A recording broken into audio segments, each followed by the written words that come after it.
자, 안녕하십니까. 나는 부자입니다. 수성못에서 운동하다가 또 이렇게 찍습니다. 자, 대구에 물량이 지금 많아서 많이 조정을 받고 있는데 저는 서울에서 살다가 지금 대구로 다시 이사 왔어요. 저 보이는 아파트가 수성구 황금내거리 쪽에 주상복합 아파트하고 그 뒤쪽에 무슨 아파트인지 모르겠네. 하도 대구에 많이 지어가지고 그래서 지금 몇 개 이렇게 짓고 있어요. 저 무슨 아파트 아닌지 알아요? 몰라. 저기가 아마 트럼프월드 뒤쪽에 모텔이 많았는데 그걸 이제 개발해서 주상복합으로 2개인가 3개인가 올라가 있고, 그 앞에 있는 아파트도 아마 재개발돼 있는 그런 것 같고, 이쪽에는 두산오거리에 아마 거기 아파트 공터 있는데 그걸 짓고 있고, 주상복합 아파트. 그 다음에 저게 지산 주공 아파트. 지산 1차 재건축. 지산 시형 1 네. 아파트 재건축 더샵. 네. 저것도 있고, 그 다음에 옛날에 저기 화성 아파트, 저게 이제 경매도 많이 나오고 아주 저렴했는데 산 밑에 있는데 지금 가격이 좀 많이 오른 상태고, 그 다음 저기는 스타벅스, 리버뷰 뭐 별 있고 뭐 이렇게 좀 이렇게 중간에 맛있게 만들고 2층에 좀 리버뷰 뭐 이런 거, 수성관광호텔, 수성관광호텔이 있습니다. 저 아파트? 네. 한 무슨 아파트지? 왜 재건축이 안 될까요? 저기 영종률 건폐율이 안 나올 거예요. 산 밑에 지어가지고 좀 특별하게 지어가지고, 옛날에 누가 무슨 용도로 지었더라? 군인 용도인가 어떤 특별한 용도로 지었다가 산 밑에 있는데, 아마 재개발 재건축이 되면 멋진데 아마 땅이 특별하게 그때 지어져 가지고 용적률이 안 나올 거예요. 허가가 그렇게 높게 짓거나 이런 게 아마 허가가 안 날 거예요. 그래서 몰라요. 뭐 잘해가지고 리모델링을 하면은 건물도 좀 이렇게 넓히고, 뭐 재개발 안 하고 산 밑에니까 강남처럼 이렇게 뭐라 해야 되나, 용적률 건폐율을 안 높여도 이제 옛날에 지었으니까 땅이 넓을 거잖아요. 그러면은 뭐 1.3배나 1.5배 정도 이렇게 크기를 키운다죠. 베란다 이렇게 확장하면서 그렇게 줘도 이제 지하 주차장을 파는 게 문제겠지. 주차장은 안 될 거예요 지금. 근데 옛날에 쌍용에서 이런 걸 잘하는데 지하 주차장을 그대로 놔두고 파는 경우가 있더라고요. 근데 아무래도 신축보다도 구조가 이쁘진 않아요. 저 자리가 탐납니다. 딱 산 밑에 개발되고 나면은 새 아파트고 주차만 잘 돼 있으면은 산 밑에 아주 큰 평수로 해서 한 40평대 50평대 이렇게 개발을 하면은 하나 선호도가 부자들, 돈 많은 사람들 선호도가 좋아질 것 같은 그런 생각이 듭니다. 아무튼 대구는 몇 년 동안 물량이 많아서 수성구가 풀렸다 해도 조정을 받고 있는 그런 상황입니다. 지금 수성구가 풀렸는데요. 예. 어떻게 보시나요, 전망은? 아무래도 물량 앞에 장사 없다고 이게 풀어준 이유가 있을 거예요. 풀어도 그렇게 급등하지 않을 거다는 자신감이 있어서 풀어준 거니까. 근데 약간 지방 중에서도 물량이 없는 지역들이 있거든요. 이런 것을 일괄적으로 다 풀었어요. 그런 지역은 틈새 시장이 아닐까. 이제 저기 전문 투자자들이 일단은 거주 조건이 없어지니까 수성구 쪽은 뭐 장기적인 투자로 이렇게 물색을 하고 있는 걸로 알고 있는데, 그러면은 이제 앞으로 금리가 지금 너무 많이 높아져가지고 좀 투자하기도 부담스럽고. 갭 투자하면은 금리하고 상관없죠. 전세가 들어오니까. 근데 이제 전세입자들이 부담스러워서 지금 전세자금 대출에 대해서 않는다는 게 약간의 그것도 문제가 있어요. 되죠, 지금. 전세자금 대출 금리가 너무 많이 올라가지고 사람들이 전세자금 대출에 대한 세입자들이 두려움을 좀 가지고 있는 것도 있고 그 다음에 어떤 분들은 오히려 전세보다는 월세. 근데 월세가 결코 싸지 않거든요. 근데 지금 금리 올라 변동금리다 보니까 올라가는 이자율을 생각하면 그러면은 집주인도 월세. 생각을 해보세요. 지금 집주인도 대출을 해가지고 월세를 낸단 말입니다. 뭐 5억짜리 10억짜리 그러면은 대출 이자를 받아야 되니까 월세도 그렇게 뭐 전세자금 대출 정도는 최소한 받아야 그 전세자금 대출이 아무래도 담보대출보다 싸거든요. 그러면은 집주인 입장에서도 대출 받아서 집 샀는데 그 이자 정도는 받아야 된다고 생각을 하고 있거든요. 그러면 월세가 매스컴에서 그렇게 나오는데 그게 사실은 월세가 싸지는 않다 결코.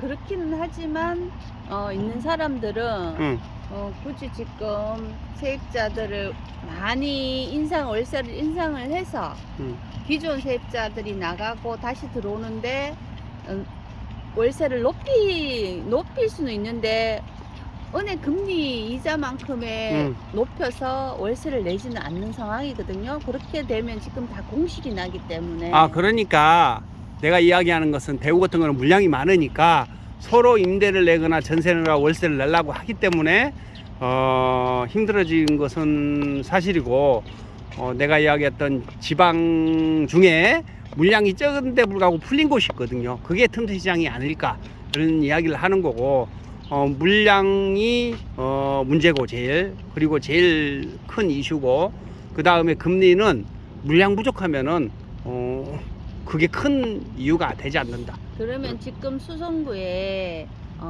구축 아파트 갭 투자 들어오기는 상당히 어렵다는 거네. 지금 전세가는 계속 떨어지고 지금 있거든요. 무리지. 네, 무리지. 왜 그러냐면은 몇 년 좀 길게 보고 투자하겠다라는 이야기를 하는데 지금 굳이 왜 그러냐면은 몇 년 동안 조정받고 나서 들어가도 되는데 선선 투자를 할 이유가 없잖아요. 근데 지금 마땅하게 막 투자할 수 있는 것도 뭐 일반인으로서 보면은 크게 없고 그렇다 보니까 돈은 있고 하니 뭐 그냥 수성구 그래도 수성구인데 대구에서는 타이밍상 지금 사는 것보다 몇 년 지켜보다가 사는 게 유리하다. 굳이 선선 투자할 필요 없고 지방 중에 물량이 좀 부족하고 그래도 오를 만한 지역들을 찾아서 먼저 투자하고 한 2-3년 후에 대구를 지켜봐도 된다. 이렇게 다른 곳에 한 바퀴 돌고 들어오는 게 또 현명한 방법이다. 그렇죠. 시간이나 아니면은 조정을 더 받을 수 있고 그런데 굳이 뭐 몇 년 앞에 땡겨서 투자할 이유는 없다. 이런 이야기를 하는 거죠. 그러면은 뭐 대구에도 수성구를 들어오고 싶으면 한 2년 정도 좀 지켜보다가 뭐 새 아파트나 구축이라도 입지 좋은 곳에 들어가는 것이 맞다. 지금 어제 잠깐 저희 신문 기사 봤을 때 뭐 대구 거를 잠깐 봤어요. 뭐 경매 낙찰율이 전국적으로 80% 이하 떨어진 곳이 상당히 많다. 지금 2번 유찰돼 가지고 50% 나온 것들도 많아요.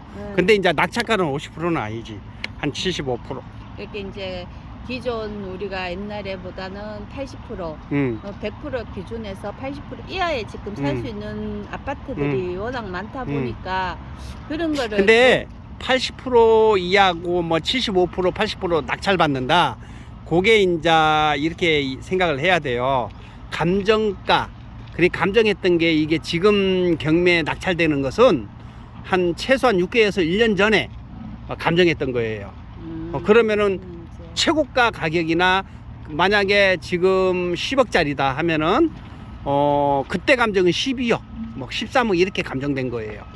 그러니까는 70%뭐 75% 낙찰되더라도 지금 금매보다 비쌀 수도 있다는 거죠.